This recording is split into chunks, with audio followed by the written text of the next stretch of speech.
actually part of what we call the Lesser Sunda.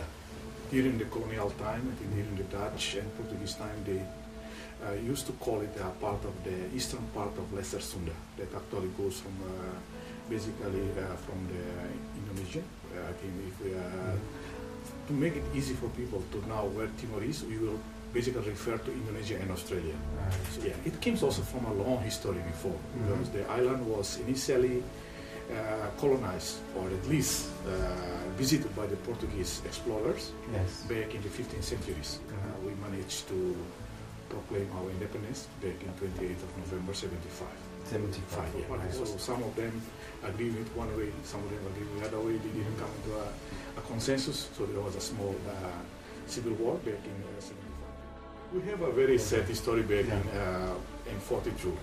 So as part of the Japanese campaign to the south, actually Timor also became a victim of this Second World War. So, this is why it took like 3 years, even though the Japanese was able to basically control the island, but they never have a full control, because in the middle of the island there were still guerrillas, so they keeping attacking Japanese, keeping carrying out the ambushes to the Japanese army. So it was like within 3 years, even the Japanese was there, but they didn't control the island, fully control the island.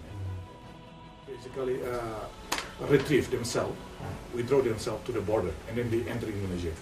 And from that point, they declare kind of integration of Timor into Indonesia, and then the Indonesian forces start the invasion of Timor.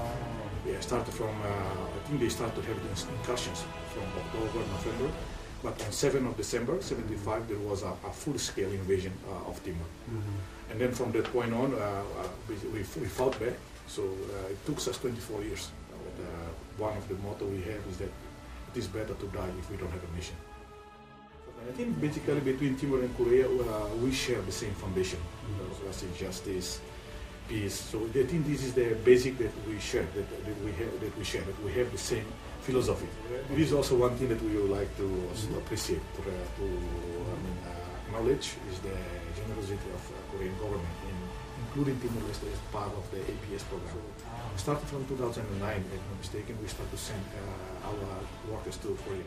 My father was one of what we call the secretary of the party for the pro-independence party. So when Indonesia invaded, all of us, we went to the jungle.